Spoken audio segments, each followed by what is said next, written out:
Ainda sobre julgamento de Bolsonaro e também a atuação da defesa de Bolsonaro e de seus aliados e também outros denunciados, tem aqui uma coluna da Mônica Bergamo de hoje falando que advogados de Bolsonaro e Braga Neto denunciam o Supremo Tribunal Federal, a OAB, a Ordem dos Advogados do Brasil, por impedir o direito de defesa. Olha só aí a novidade em relação à atuação da defesa de Bolsonaro. Os advogados, tanto de Bolsonaro quanto de outros denunciados pela tentativa de golpe e pelos ataques às sedes dos três poderes, registraram na OAB uma representação contra o STF, alegando violações ao exercício da advocacia. O grupo protocolou uma representação no Conselho Federal da OAB. As defesas afirmam que não foram disponibilizados os elementos utilizados como supostas provas. Os advogados que assinam o documento representam o ex-presidente Bolsonaro, o ex-ministro Braga Neto e outros denunciados. O ministro Alexandre de Moraes do STF tem violado prerrogativas da advocacia nos processos ligados à tentativa de golpe, segundo os advogados. Essa é a afirmação dos advogados. Em decisões dos últimos meses, Moraes tem dito que as defesas sempre tiveram acesso aos autos, as defesas negam. Alguns materiais estão incompletos, diz, por exemplo, o advogado Kuntz, ao UOL. Ele diz que alguns materiais estão incompletos e outros nem foram cedidos. E diz ele, isso configura um ataque à democracia, à sociedade civil e não apenas uma simples afronta à advocacia. Os advogados também questionam o prazo concedido de 15 dias para a resposta da denúncia. O grupo que assina a representação afirma que, novamente, eles pediram acesso à íntegra do conjunto e eles pedem a concessão de um prazo em dobro para apresentar a resposta. E não conseguiram. Representantes dos investigados reuniram supostos exemplos do que consideram provas parciais e a alegação é que estão sendo utilizados recortes pontuais escolhidos pela Polícia Federal e pela Procuradoria-Geral da República. As defesas afirmam ainda que as provas não foram integralmente disponibilizadas. Eles vêm batendo nessa tecla há muito tempo e, por isso, agora recorrem à Ordem dos Advogados do Brasil, a OAB. E aí, hein, Josias?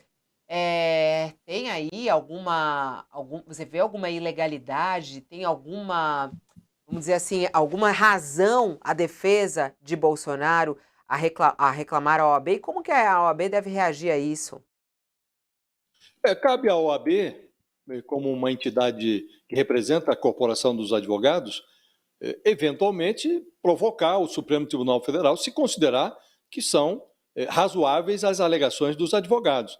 Agora, os advogados estão fazendo, Fabíola, estão dançando uma coreografia que é própria dos processos judiciais em que a defesa, sendo precária, faltando matéria-prima para que os advogados exerçam com todo o vigor o direito de defesa dos seus clientes, inicia-se uma coreografia que lá na frente vai ser usada como pretexto para o pedido de anulação de sentenças. Esse procedimento é conhecido. O país já assistiu a coisa parecida no caso do Lula. O ministro Cristiano Zanin, que foi advogado do Lula, ele conhece essa coreografia. Ele sabe onde isso pode dar. No caso do Lula, deu em anulação de sentenças. Então, cabe a ele, e ele vai... Agora ele é o presidente da primeira turma, e será presidente da primeira turma até outubro, setembro, quando vai assumir esse posto o ministro Flávio Dino. Agora, como presidente da primeira turma, como o magistrado que convocou o início do julgamento da denúncia contra o Bolsonaro e esses outros cúmplices de alto escalão, cabe ao Cristiano Zanin, que já esteve do outro lado do balcão, zelar para que não ocorra nenhum, ou que não seja oferecida à defesa do Bolsonaro e dos demais, nenhum pretexto para anular sentenças. O Cristiano Zanin, Fabíola, quando o Lula foi enviado para a cadeia por uma decisão do Supremo Tribunal Federal, ele recorreu até o Comitê de Direitos Humanos das Nações Unidas, em Genebra, na Suíça. Entrou lá com um pedido de medida cautelar para tentar impedir a prisão do Lula, sob o argumento de que houve cerceamento do direito de defesa, sob o argumento de que o Supremo não poderia enviar para a cadeia um réu condenado na segunda instância, porque estava violando o direito do réu de recorrer, de preservar a sua presunção de inocência até que se esgotassem todas as possibilidades de recurso, e foi num recurso ao Supremo que as sentenças contra o Lula foram posteriormente anuladas. Então o Zanin sabe como é esse jogo. Ele já jogou esse jogo. E, no caso dele, obteve com atraso, porque o Lula pegou lá mais de 500 dias de cadeia, mas ele obteve a anulação das sentenças contra o seu cliente, proferidas na primeira instância pelo juiz Sérgio Moro, foi considerado depois suspeito, hoje está aí como senador, mas uma sentença que foi confirmada na segunda instância, foi confirmada na terceira instância, que foi o Superior Tribunal de Justiça, e depois, lá na frente, foram anuladas as sentenças. Então, conhecendo o jogo, o Cristiano Zanin, mais até do que o relator, o Alexandre de Moraes, deveria zelar para que não fosse oferecida nenhum pretexto, que as defesas lá na frente invocassem eventuais violações para requerer a anulação de sentenças. Será mais difícil anular, porque aqui nós estamos falando de sentenças que serão proferidas na última instância do Judiciário brasileiro, que é no Supremo. Então, o Supremo precisaria anular a si mesmo para beneficiar lá no futuro o Bolsonaro e os seus cúmplices. Mas, em nome do devido processo legal, o Zanin, que conhece o jogo, como disse, deveria zelar para que eventuais, vamos ver as providências que a OAB vai tomar, mas que eventuais alegações não tivessem a mínima perspectiva de prosperar no futuro, Fabiola. Ô Sakamoto, vamos lá. Como que a OAB pode reagir? Você vê algum obstáculo que está sendo colocado aí para a defesa de Bolsonaro e de outros denunciados?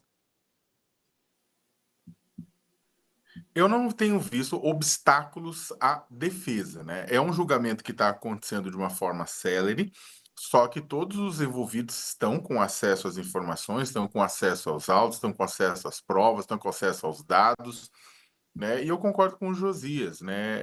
Existe uma tentativa de uma defesa que está bastante voltada a questionar o processo em si e não necessariamente as provas, as evidências do que o processo coloca na mesa, porque essas evidências, essas provas são muito fortes, colocando o ex-presidente Jair Messias Bolsonaro como chefe de uma conspiração para mantê-lo no poder após a derrota nas eleições em outubro de 2022.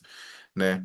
Então, é uma questão que tem sido discutida, que esse processo tem, na verdade, um equilíbrio, tem uma balança. Esse processo tem que ter todo o cuidado do mundo, exatamente porque, mesmo com todo o cuidado do mundo, ele será questionado de forma política. Mesmo com todo o cuidado do mundo tomado, ele será questionado de forma política. Vai se questionar, eles não querem a primeira turma julgando, então, se fosse para o plenário do Supremo, eles iam falar, mas não queremos o Supremo, queremos a primeira instância. Aí, se chegar na primeira instância, vão reclamar também que está tendo um trabalho cerceado, faz parte do processo, faz parte do jogo. Né? É claro que a OAB precisa apurar, precisa verificar se isso está acontecendo de fato, e a OAB também precisa dar uma resposta técnica não política para isso. Até porque também a OAB pode vir a dar uma resposta política, não, tem que dar uma resposta técnica, como o histórico da OAB se coloca. Por outro lado, né, ou seja, tem um equilíbrio, garantir a defesa, plena defesa, ampla defesa por parte dos acusados, né? Por outro lado, é um caso específico esse, porque a gente está falando de uma tentativa de golpe de Estado que ocorreu começou a ocorrer em 2022, já faz 3 anos. E a gente tem experiência, a gente mostra, outros países, inclusive nos Estados Unidos. Quando você vai esticando muito a corda, né, há uma percepção pública do deixa disso, as provas começam a se jogar 4, 5, 15, 20 ataques sobre elas, ou seja, o tempo é favorável aos acusados nesse sentido, porque uma coisa como golpe de Estado, que já é algo etéreo na cabeça de muita gente, vai ficando cada vez mais. Então, você tem o Brasil, ele ainda demanda, pesquisas de opinião mostram que o Brasil demanda justiça pelo que aconteceu.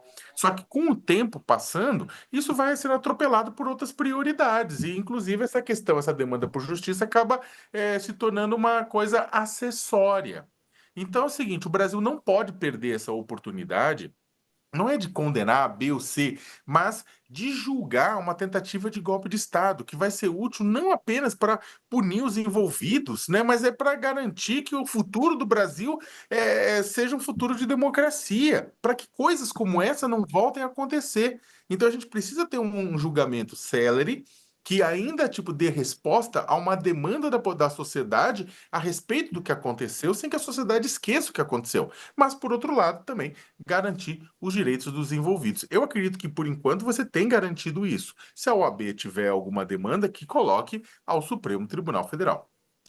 Para quem está nos acompanhando na TV, um breve intervalo e a gente segue aqui com o nosso All News pelo YouTube. Pode continuar conosco, se conectar conosco e mandar suas mensagens aqui. É impressionante quando a gente começa a falar sobre isso, começa sem anistia, sem anistia, sem anistia. É sobre isso que a gente vai falar agora. E o pessoal falando aqui, né, essa atitude, né, de Eduardo Bolsonaro que está sendo muito criticada por eleitores aqui, ó. A Jeane diz o seguinte: é vergonhoso, ele é um líder covarde de fazer isso, de sair do Brasil neste momento. Por que está fazendo isso? E algumas pessoas falando aqui, é por isso que a gente tem que seguir em não apoiar a anistia. E aí aqui ela pergunta também, os eleitores paulistanos vão aceitar o deputado Fujão sem motivo, esse absurdo que está acontecendo? E por aí vai. Vamos falar um pouquinho sobre essa questão da anistia e o quanto isso também está movimentando a Câmara